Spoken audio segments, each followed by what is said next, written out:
Olá pessoal, boa tarde, tudo bem? Bora construir?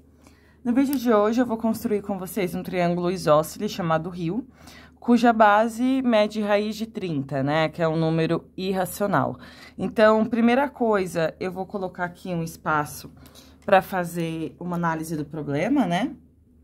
Então, percebe que aqui eu vou precisar construir um triângulo isósceles cuja base tem uma medida irracional e é dado S sendo o baricentro desse triângulo. Então, em algum lugar aqui você vai ter o S, né? Então, lembra que o baricentro, ele é a intersecção das medianas, né? Que são as sevianas, que vão de um vértice, obviamente, até o ponto médio do lado oposto. E aí, o baricentro, enfim, tem a propriedade também de dividir as sevianas em partes proporcionais de 2:1. Sendo a parte de maior medida mais próximo do vértice e a de menor medida do baricentro até o ponto médio.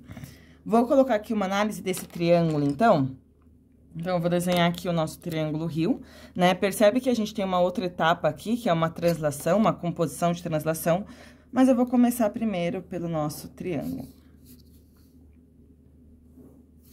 Só pra gente poder olhar pra ele aqui. Então, eu tenho um triângulo aqui. Esse triângulo, ele chama rio. Eu falo que a base dele mede raiz de 30 centímetros.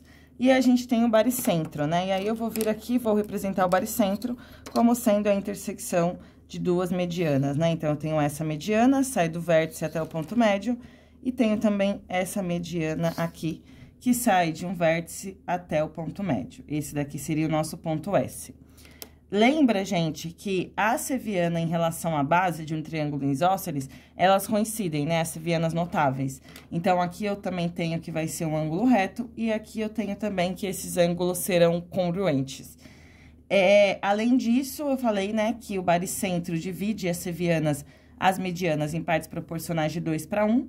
Então, se aqui mede 2x, aqui mede x. Tudo que eu tô falando aqui são coisas que eu já conversei com vocês em outros vídeos, né? Vídeos mais simples, onde eu falo com vocês sobre os pontos notáveis. Então, por exemplo, sobre o baricentro, eu falo com vocês sobre as sevianas. Tem um vídeo aqui que eu falo com vocês sobre como que as sevianas notáveis se comportam no triângulo isósceles e no triângulo equilátero. Aqui a gente tá aplicando esses conceitos, né? Então, esse é um exercício já um pouco mais avançado, certo? Percebe que para resolver esse problema, eu vou precisar necessariamente construir o raiz de 30. Aí, eu vou virar a folha aqui pra gente ter mais espaço do outro lado para fazer o restante do exercício. Então, nosso objetivo é construir raiz de 30, que é um número irracional, né? A gente também já tem vídeo sobre os irracionais.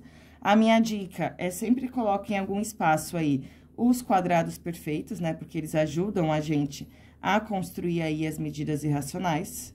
Vou colocar aqui alguns. 81 e 100. Acho que eu não esqueci de nenhum, né? 1, 2, 3, 4, 5, 6, 7, 8, 9, 10. E a ideia é a gente pensar em algumas possibilidades, né? Para construir esse raiz de 30. Se a gente considerar colocar o raiz de 30 aqui como uma hipotenusa, né? Então, aqui sendo o raiz de 30, a gente precisa encontrar dois radicandos que subtraídos de 30. Se a gente decidir colocar ele como um cateto, a gente precisa encontrar dois que subtraídos de 30, né? Então, lembra que eu tô falando aqui com vocês de um conceito que a gente já viu, né?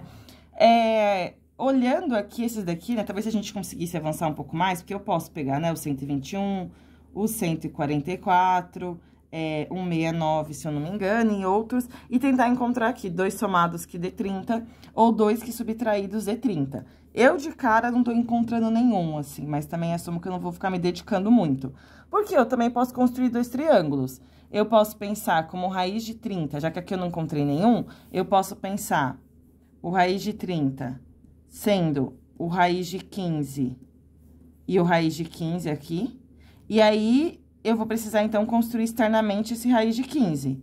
Para construir o raiz de 15, esse é fácil, né? Raiz de 16 e raiz de 1. Raiz de 16 e raiz de 1. Então, eu vou usar essa estratégia aqui, porque de cara eu não encontrei dois que somados de 30 e nem que dois subtraídos de 30. Karen, eu pensei, então vai assim, vai na fé. Eu não pensei agora. Então, vamos lá. Vou construir primeiro esse triângulo aqui, né? Então, agora que esse daqui é uma estratégia, vamos fazer aqui mais bonitinho. Então, agora eu vou construir um triângulo ABC. Esse triângulo, eu quero primeiro construir o raiz de 15. Então, a hipotenusa vai ser raiz de 16, que é 4 centímetros, e outro cateto, raiz de 1. Vamos construir esse triângulo, então. Vou começar com uma reta. E aí, gente, eu vou fazer isso bem rapidinho, porque senão o vídeo vai ficar muito longo, né? Vou até pausar e já volto. Pessoal, voltei, já construí aqui o raiz de 15, é esse segmento AB, construí esse triângulo. Agora, eu vou construir esse segundo triângulo, que vai ter os catetos aí medindo raiz de 15, e a hipotenusa vai medir raiz de 30. Já volto. Pessoal, pronto. Esse segmento em verde aqui, que é o segmento EF, é o segmento aí que mede raiz de 30. Então, perfeito. Aqui foi uma estratégia para construir os números irracionais. Agora, eu vou voltar aqui pro triângulo, né? Então, pro exercício em si. Então, a ideia é, você vai pegar na sua folha aí e vai determinar uma localização pro ponto S. Então, aqui tá o seu ponto S, certo? Eu não tenho nenhuma outra coisa do triângulo. A base IU, quer dizer, YU, a gente vai colocar em qualquer lugar. Vou tentar não colocar muito longe, porque senão o meu triângulo vai ficar muito grande, né? Vou colocar mais próximo do S. Vou colocar aqui. Então, nessa reta aqui, vai ser, vou colocar, na verdade, até um pouco mais pra cima. Vou determinar uma reta, e essa reta será a reta que vai conter o nosso segmento YU. Certo? Como o S é o nosso baricentro, né? Significa que do S até o ponto médio, né? Então, aqui eu vou ter um segmento perpendicular para encontrar o ponto médio. Primeiro, eu vou encontrar o ponto médio. Então, para isso, eu vou construir uma perpendicular a essa reta, passando pelo ponto S. Então, venho aqui, vou traçar essa reta aqui. Encontrei aqui o nosso ponto M, significa, então, que o Y tá pra cá e o U tá pra cá, de acordo com o meu esboço, a metade de raiz de 30, né? Eu já construí o raiz de 30 aqui, que é o meu segmento FE.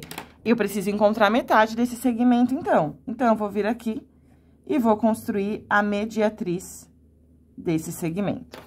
Pronto. Não vou traçar a mediatriz em si, eu vou só alinhar, e aí aqui eu encontrei metade. Vou transportar essa medida, né? Lembra que transporte de medida, a gente sempre pega com o compasso e não com a régua, né? Então, venho aqui, peguei essa medida, vou em M e venho aqui. Acabei de encontrar tanto o ponto Y quanto o ponto U, né? Então, note que a minha estratégia foi, o S estava em qualquer lugar, então já estava dado na sua folha, e a reta que contém o YU também, em qualquer lugar. E aí, o que você precisa garantir? Ah, então, que a reta que contém o nosso baricentro, né? Precisa ser perpendicular à reta que contém YU e interceptar no ponto médio. Então, fui lá e fiz a mediatriz. Ah, então, de M até Y, de M até U, eu tenho a metade. Então, peguei a metade do segmento que eu já tinha construído. Agora, eu vou usar o fato de que a distância de S até M é metade de S até R. Eu já tenho a distância de S até M, então, eu vou pegar essa distância e eu vou duplicar. Dupliquei. Pronto. Eu vou vir aqui, então, e vou traçar o nosso triângulo rio em rosa, para que a gente consiga visualizar melhor. Então, esse daqui é o primeiro passo do nosso problema, né? Então, construir esse triângulo. Karen, eu gostaria de começar determinando uma reta qualquer que contém S. Tudo bem? Aqui o enunciado, ele não deu falando para você começar determinar uma reta que contém YU qualquer, ou uma reta que contém S qualquer. Tudo bem? Mas a propriedade que você vai usar vai ser a mesma, independente de você determinar uma reta qualquer que contém S, ou de você determinar uma reta qualquer que contém YU, né? Então, a propriedade precisa ser a mesma. Inclusive, note que esse daqui é um triângulo isósceles, como a gente queria que ele fosse, certo? Legal, então, primeiro passo, construir o triângulo. Vamos para o segundo passo. A gente quer construir duas translações. A translação em relação a um vetor V, e depois realizar a translação em relação a um vetor U. A gente não tem aqui nenhum desses dois vetores, então, você vai determinar esse vetor aí, né? Em algum lugar. Se você é meu aluno e você está fazendo esse exercício a partir de uma ficha que eu te entreguei, significa que eu já te determinei o ponto S, o vetor U e o vetor V. Então, a sua estratégia inicial vai ser interessante você pensar onde você vai construir o seu triângulo. Então, você vai determinar ou a reta que contém YU ou a reta que contém o lado, a mediana, né, RM, para que você tenha espaço para construir. Como aqui eu já não tinha isso, eu vou determinando no percurso. Então, tem um triângulo lá. Eu vou fazer uma translação para cá. Então, vou fazer um triângulo aqui. Então, eu vou pegar aqui um vetor qualquer. Vou marcar aqui. Pronto. Esse daqui é o meu vetor V. E aí, essa anotação tá me falando assim, olha, isso é uma composição. Então, primeiro você vai construir a translação desse triângulo em relação ao vetor V. Então, primeiro eu faço o que tá dentro desse parênteses. Então, eu determinei o vetor V, vamos fazer a translação. Bora lá, né? Vamos lá, gente, translação. Para fazer a translação, então, você tem várias possibilidades, né? Eu vou começar aqui traçando uma reta qualquer, essa reta aqui contém o vetor, e aí eu vou transladar, por exemplo, o nosso ponto R. Então, para transladar, eu preciso construir uma paralela à reta que contém o nosso vetor passando por esse ponto, né? Lembra que a translação, ela faz com que os pontos correspondentes sejam paralelos ao nosso vetor. Então, é isso que eu tô fazendo. Então, eu tô construindo uma paralela a um ponto que eu quero transladar, que é o ponto R, passando, quer dizer, paralela ao nosso vetor em si, né? Vou traçar aqui, então, essa paralela. Tracei. Agora, eu sei que o meu R vai se deslocar no tamanho do vetor. Peguei aqui o tamanho do vetor, pronto. Encontrei que esse ponto aqui é o nosso ponto R'. Certo? Eu já transladei um ponto. Agora eu vou transladar, por exemplo, o nosso ponto Y, tá? Então, eu vou transladar o nosso ponto Y, e aí o processo, ele é análogo, né? Então, eu preciso construir aqui uma paralela à reta que contém o nosso vetor, passando aqui... Gente, é muito difícil fazer sem olhar direito, sabia? Enfim, uma paralela ao nosso vetor, passando aqui pelo nosso ponto Y, né? Então, para isso... Tô construindo aqui a primeira perpendicular, então, venho aqui. Agora, eu vou construir, de fato, a nossa paralela, né? E aí, eu sei que o nosso ponto Y', ele vai estar nessa reta. Eu vou virar a folha aqui, tá? Só pra eu poder conseguir visualizar melhor. Porque em algumas posições fica, de fato, complicado. Pronto. Essa daqui, então, é a nossa reta paralela, e é aqui que eu terei o nosso ponto Y'. Onde vai estar o nosso ponto Y'? A essa distância, que é o tamanho do vetor. Então, centro em Y, marco. Olha, ele veio parar bem aqui. Y'. Eu já tenho, então, dois pontos do nosso triângulo, R' e Y'. Preciso encontrar o ponto linha, né? Eu poderia fazer o mesmo processo, eu posso usar o fato de que translação é isometria, então preserva a distância. Então, a distância de R' até U' vai ser a mesma de R até U. Então, vou pegar a distância de R até U, vou vir aqui com centro em R', vou fazer uma circunferência. A distância de R até Y tem que ser a mesma distância... a distância de Y até U tem que ser a mesma distância de Y' até U'. Então, eu venho aqui e faço a intersecção, né? Deixa eu só mudar aqui a medida, porque não peguei a intersecção. E aí, eu tenho, então, que esse ponto aqui que eu acabei de encontrar é o nosso ponto Y'. Então, eu vou vir aqui e vou traçar o nosso triângulo. Esse triângulo aqui, que eu tô traçando em verde, é o nosso triângulo que é resultado da translação desse primeiro triângulo em relação a esse vetor, né? Então, percebe que a ideia é que o meu triângulo tava aqui e ele se deslocou, né? Então, é como se eu tivesse deslizado na folha em relação a esse vetor. Então, por exemplo, R' tem que ser paralelo ao vetor, Y', paralelo ao vetor, U', paralelo ao vetor... E a medida desses segmentos, né, então, dos pontos correspondentes, vai ser a medida do nosso vetor, né? Então, o módulo é o mesmo.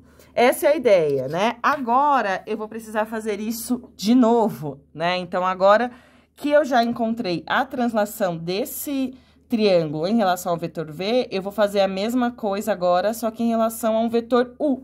Esse vetor U não tá aqui, eu vou precisar determinar, e esse determinar onde você quiser, né? Vou fazer ele mais pra baixo aqui, então eu vou pegar aqui em azul e vou traçar um vetor aqui. Esse daqui é o meu vetor U. E aí, gente, o processo é o mesmo, tá? Vou traçar aqui primeiro uma reta que contém o vetor e vou transladar cada um dos pontos. Vou transladar primeiro o ponto U, então vou construir aqui uma perpendicular primeiro, depois uma paralela.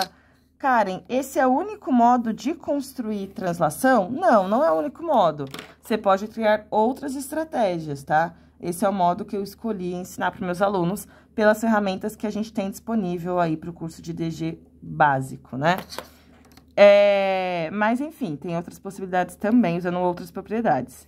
Fiz aqui, então, a nossa paralela. Vou pegar o tamanho do vetor, né? Então, do começo do vetor até o final da setinha, vou em linha e encontrei esse ponto. Esse ponto aqui é o U, duas linhas, né? E agora, gente, eu vou fazer a mesma coisa para outros pontos, tá? Já volto. Pessoal, voltei. Acabei aqui o processo de translação. O processo de translação é o mesmo, tá? Então, se você tá com alguma dificuldade em relação a construir a translação, eu tenho vídeo aqui no canal me ensinando o básico do básico, o conceito, transladar ponto por ponto. Aqui já é um exercício de composição, né? Um exercício mais complexo. O conjunto de solução desse problema, então, é o nosso último triângulo. Nesse caso, é esse laranjinha aqui, né? Então, percebe? Primeiro eu transladei em relação a esse vetor. Então, ele deslocou para cá, né? Então, nessa direção, nesse sentido e nessa distância. E depois, em relação a esse vetor, né? Então, nessa direção, né? Nesse sentido e nessa distância, ele desceu, né? Perceba que que esse é um processo interessante, né? Então, você vai fazendo várias composições. Mas perceba, gente, que quando eu faço a translação... E aí, agora eu vou escrever isso de outro modo, tá? Eu posso escrever assim, de composição. Desse triângulo rio, então, o que é isso daqui? Você faz a translação em relação a esse triângulo, desse triângulo em relação a esse vetor e depois em relação a esse vetor. Se eu fizesse o contrário, se eu transladasse, né? Se eu trocasse a ordem dos vetores, será que o meu conjunto solução seria diferente? Então, olha, eu tenho esse triângulo aqui, em rosa. Se eu transladasse primeiro em relação ao vetor U, ele ia descer, certo? E se depois eu transladasse em relação ao vetor V, ele ia para cá. Então, independente da ordem que eu faço a translação, o meu produto final é o mesmo. Então, eu posso trocar a ordem desses vetores e ainda assim, a minha resposta final vai ser a mesma. Ou seja, esse triângulo aqui, resultado dessa translação e dessa translação, então dessas composições, estará na mesma posição. Deslocar em relação ao vetor V e depois em relação ao vetor U, ou em relação ao vetor U e depois em relação ao vetor V, faz com que o nosso triângulo final seja o mesmo, né? Então, esteja na mesma posição. E aí, curtiram? Eu acho que esse é o vídeo mais longo que a gente tem aqui no canal, gente. E olha que eu fui pausando para ir construindo. Aqui, o esboço não tá completo, né? Mais uma análise, né? Não coloquei todas as informações, para também eu acho que é mais atrapalhar do que ajudar. Espero que vocês tenham curtido. Qualquer dúvida, comenta, se inscreve no canal para dar aquela moral. E não se esqueça sempre, bora construir?